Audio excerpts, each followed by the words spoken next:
Ok, aujourd'hui, pour le tutoriel, je vais vous montrer comment utiliser comment un peu manipuler des objets en Blender. Alors, il y a plusieurs petites parties à ce tutoriel ici. Je vous suggère que quand je vous montre un outil ou un raccourci de clavier, que vous écrivez ça quelque part sur un morceau de papier ou dans Google ou quelque part, parce qu'il y en a plusieurs à mémoriser, puis ça c'est mieux que si tu les connaisses. Ça va être plus facile. Alors, une des premières choses qu'on veut faire, c'est qu'on veut changer la position de ce curseur ici. On appelle ça le curseur 3D. Vous allez voir que pour le déplacer, je peux juste cliquer avec le bouton gauche de la souris, puis ça va changer la position. Si je manipule ici, on peut voir que des fois, on ne sait pas où on met les affaires en 3D. Parce qu'on clique, puis on pense que c'est à la bonne place, mais parce qu'on le voyait dans une certaine direction, on n'est pas tout le temps certain où on l'a placé. Cependant, pour le curseur 3D, si vous allez dans votre vue ici, puis vous faites la barre de propriété ou vous faites la lettre N sur votre clavier, vous allez voir que la position du curseur 3D est là. Alors, on peut toujours choisir la position. Alors, je pourrais décider de le mettre à 0, 0, 0 et frapper Entrée. Puis maintenant, mon curseur est retourné au centre de l'espace. Alors, ça peut être très utile de le faire de cette façon-là. Si je suis à une autre façon, dès que je l'ai cliqué puis je veux le remettre au centre, je peux aussi juste faire la lettre sur la touche sur le clavier, Shift et la lettre C, puis ça va le remettre au centre pour moi. Okay? On va voir que les numéros reviennent à 0 ici. Alors, maintenant, qu'est-ce qu'on va faire, c'est qu'on va apprendre comment ajouter des objets. Alors, je vais remettre ma vue ici pour le tool shelf, où je peux faire la lettre T. Vous allez voir que par défaut, ça vient avec sur l'onglet d'outils ici. Mais si on veut ajouter un objet, je peux aller dans l'onglet de Create. Puis ensuite, je peux ajouter un objet de mon choix. Alors, par exemple, je pourrais ajouter un cube. Puis le cube va apparaître ici au centre de l'espace. Okay? Si je veux effacer l'objet, je peux le choisir avec le bouton droit de la souris. Puis on peut voir qu'il y a une ligne orange qui apparaît alentour. Puis pour le supprimer, je peux faire supprimer sur le clavier. Puis ensuite, je dis oui, c'est beau, delete. Puis ça va l'effacer. Mais pour tout de suite, je vais acheter un cube. Puis maintenant, j'ai un cube qui apparaît ici. Okay? Alors, quand j'ajoute un objet ici, vous allez voir que j'ai aussi une barre de propriété ici qui apparaît en bas à la gauche pour que je puisse changer un peu les valeurs de cette affaire-là. Alors, je peux changer les propriétés de cet objet-là. Alors, je peux changer la grandeur et je peux changer la position X, Y, Z et la rotation. Puis ça, c'est tout fait avant de vraiment déposer 100% de l'objet dans la scène. Alors, je pourrais dire que je veux que la grandeur soit plus grande. Puis tu peux faire ça juste en cliquant puis en traînant la souris. Ou tu peux écrire toi-même une valeur que vous voulez utiliser. Vous allez voir que si je regarde cet objet-là sur le côté maintenant, que à partir du centre, que ça prend 2 carrés d'espace. Parce que j'ai mis un rayon de 2. Alors c'est 2 par 2, ça veut dire que c'est 4 total. OK? Maintenant, une des choses qui est très, très utile à faire, il y a deux types de choses qu'on peut faire pour changer des objets. On peut faire du editing, puis on peut faire des transformations, des transforms. Alors, editing, c'est quand on change comment l'objet paraît. Alors, si je bougeais les faces, si je bougeais les vertices, si je bougeais les edges, puis ça devient une forme différente, ça c'est editing. Mais qu'est-ce qu'on va apprendre à faire aujourd'hui, c'est des transforms, des transformations.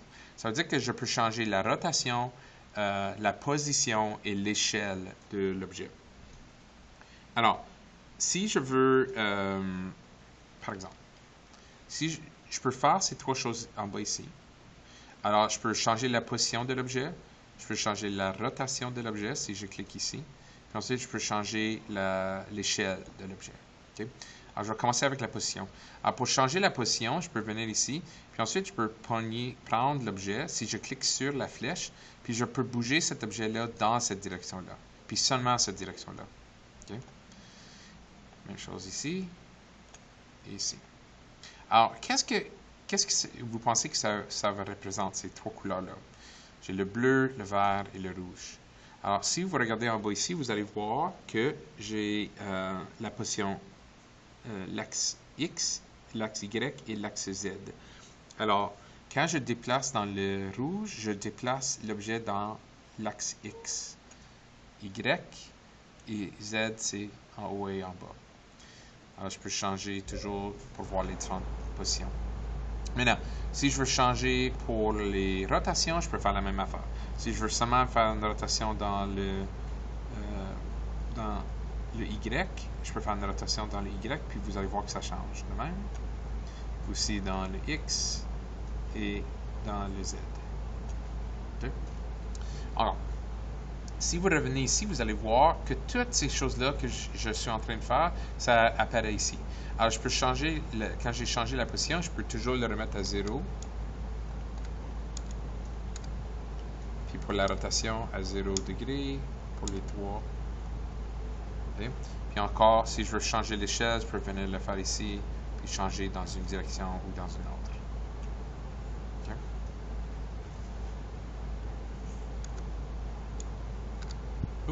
Okay. Ici, l'échelle devrait être 1. Parce que sinon, on n'aurait pas d'objet du tout. Okay. Alors, ça, c'est juste pour montrer un peu comment faire ça. Les raccourcis pour faire ces outils-là, parce qu'on les utilise beaucoup. Pour faire un changement de position, le raccourci, c'est la lettre G pour grab. Ça, si je fais la lettre G, je peux maintenant déplacer l'objet. Et vous pouvez voir que je peux le déplacer dans toutes les directions. Alors, si je veux seulement le déplacer dans le X, je peux ensuite faire la lettre X pour déplacer seulement dans le X. Et puis, la dernière chose que vous allez voir, si vous regardez en bas ici, dans ce coin-ci, pendant que je fais ma transformation, vous allez voir que ça dit la distance que je suis en train de bouger. Alors, si je fais la lettre G, la lettre X, et puis vous pouvez voir que maintenant, je l'ai déplacé de 1 mètre, 2 mètres, 2.19. Alors, si je veux faire un déplacement exact, je peux taper la lettre, le numéro 2, puis ça va le déplacer exactement 2. Ou je peux faire 2.5, puis ça va le faire déplacer exactement 2.5. Puis pour appliquer la transformation, tu peux faire entrer sur le clavier. Puis ensuite, j'ai déplacé exactement 2.5 dans ce cas ici, mètres. Puis on peut voir que c'est des mètres parce que si je rentre ici avec cette option-là, vous pouvez voir que mes unités, ce sont des mètres que j'ai choisis. Vous pouvez aussi choisir des kilomètres, des pouces, des pieds, des centimètres, des millimètres, comme vous voulez. Okay. Moi, je préfère des mètres. Ouais. Alors, le raccourci pour faire une rotation, c'est la lettre R. Encore, si je veux seulement tourner dans un axe, je vais faire le X. Puis ensuite, ça va faire seulement une rotation dans cet axe-là. Et puis pour l'échelle, changer la grandeur, c'est S pour Scale. Et encore, je peux changer toutes les directions, ou si je fais la lettre X, ça va seulement changer dans cette direction-là. Ça, c'est trois raccourcis très, très, très utiles. G, R et S. Okay. Alors, maintenant, c'est possible que vous allez voir que des fois, quand vous faites une transformation, que ça bouge trop vite et que vous voulez avoir plus de contrôle. Après que vous avez commencé à bouger l'objet, si vous tenez la touche Shift sur le clavier, vous allez voir que ça ralentit énormément le mouvement, puis ça vous donne beaucoup plus de contrôle. Okay? Ça, c'est la même chose si je décide de changer l'échelle. Je peux venir ici, commencer à bouger l'objet, puis ensuite faire Shift, puis bouger plus lentement pour faire avoir plus de contrôle sur l'échelle de l'objet. Maintenant, c'est souvent très utile d'être capable de déplacer à partir d'une grille. Puis on peut voir la grille qui est ici. Alors, je vais remettre mon objet ici à 0, 0, 0.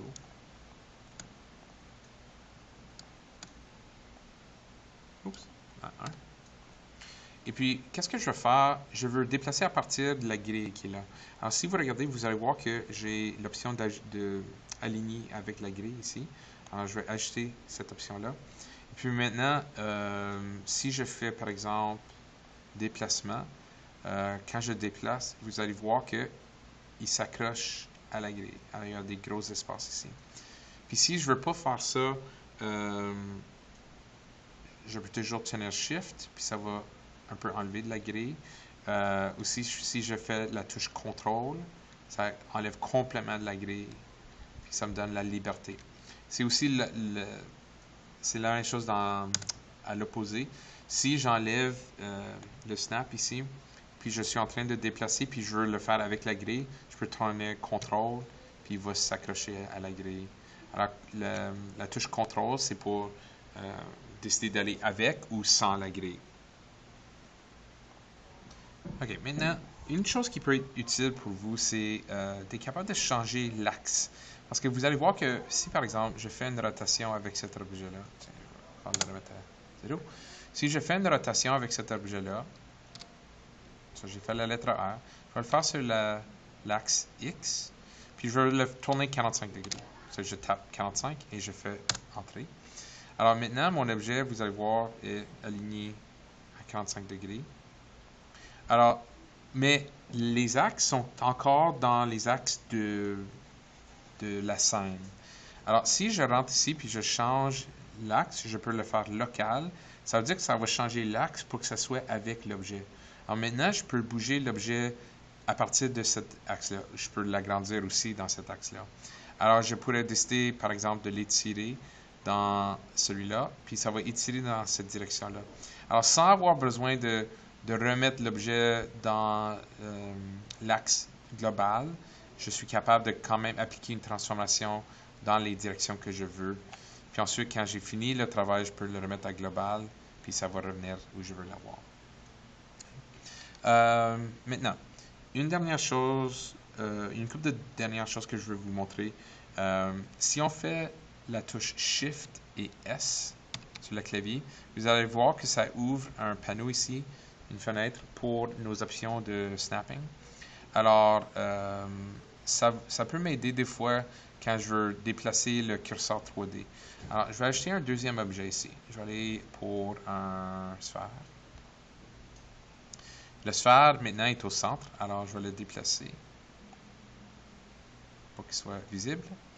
Et puis, je peux déplacer le curseur 3D. Alors, ça, c'est l'objet que j'ai de choisir maintenant. On peut voir la ligne orange qui va alentour.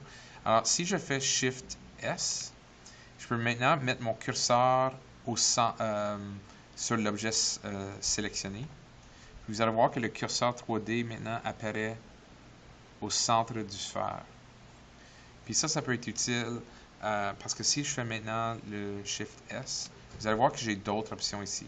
Alors, qu'est-ce que je vais faire? C'est que je vais choisir le cube et puis je vais faire Shift S, puis je vais dire de déplacer la sélection vers le curseur, Selection to Cursor. Puis maintenant, l'objet que j'avais choisi ici est maintenant centré sur le même objet que là. On ne peut pas voir le sphère parce que le sphère est à l'intérieur de mon cube. Pour le voir, on pourrait descendre d'abord ici. Puis au lieu d'être un solide, je pourrais faire un wireframe. Puis ça me laisse voir qu'un objet est à l'intérieur de l'autre.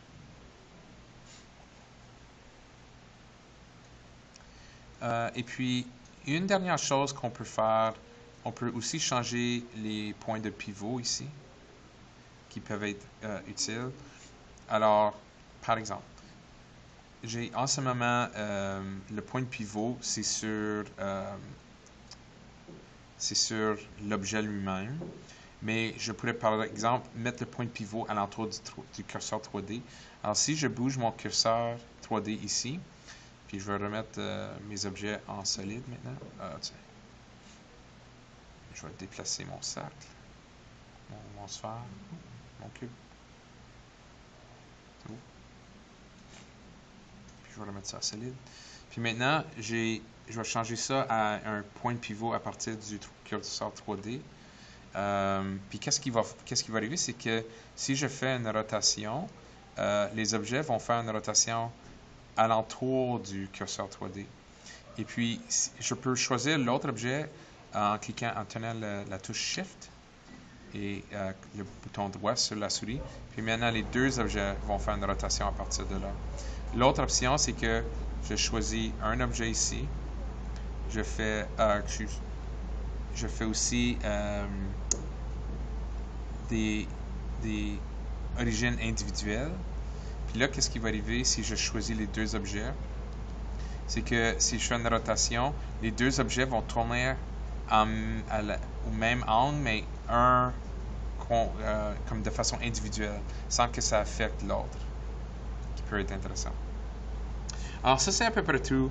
Il y a pas mal de petites choses à apprendre, comment bouger, manipuler les objets dans cet environnement ici. Il faut vraiment mémoriser les différents contrôles pour qu'on puisse faire des changements plus vite, parce que sinon, le travail prend très longtemps. Okay? Alors, amusez-vous, pratiquez s'il vous plaît, écrivez vos choses sur un morceau de papier, vos raccourcis, puis à la prochaine fois, on va commencer à vraiment manipuler les objets pour le vrai. Merci.